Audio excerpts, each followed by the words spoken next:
ทุกคนนี่แมนประสบการณ์โดยกงของข่อยนับตั้งแต่เดือนชำอิดในการซักยาคุมกำเนิดและมื้อนี้ข่อยอยากมาแบ่งปันประสบการณ์จริงให้หมู่เพื่อน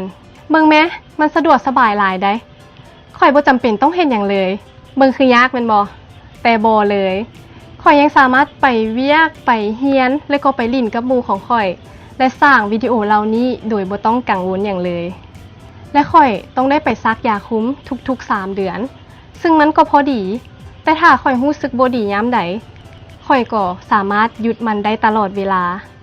สำหรับข่อยการซักยาคุมกำเนิดนั้นมันง่ายหลายและมันก็เฮ็ดให้ข่อยเฮ็ดเวียกได้ดีขึ้นจึงอยากมาแนะนำให้ทุกคนแต่ข่อยก็รู้ว่ามันอาจบ่เหมาะสำหรับบางคนเพราะว่าทุกคนมีความเหมาะสมกับแต่ละวิธีที่แตกต่างกันดังนั้นเพื่อให้ดีที่สุดทุกคนควรไปพบหรือปรึกษาแพทย์หมอเพื่อหาวิธีคุมกำเนิดที่ว่าเหมาะสมกับทุกคนได้ดีที่สุด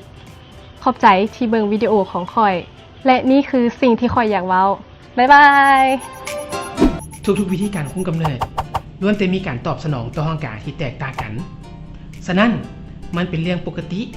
ที่อาจจะพบเห็นป่าอาการข้างเคียงที่เกิดขึ้นจากผลของการใช้วิธีการคุมกำเนิดแต่สิ่งที่สำคัญที่สุดคือการรักษาสุขภาพของตนเองให้แข็งแรงวิธีการคุมกำเนิดมีหลากหลายเพียงแต่ทานเลือกใช้วิธีการที่เหมาะสมกับตัวทานและสุขภาพของทานที่สุดสำหรับข้อมูลเพิ่มเติมเกี่ยวกับวิธีการคุมกำเนิดผลข้างเคียงและสถานที่ให้คำปรึกษา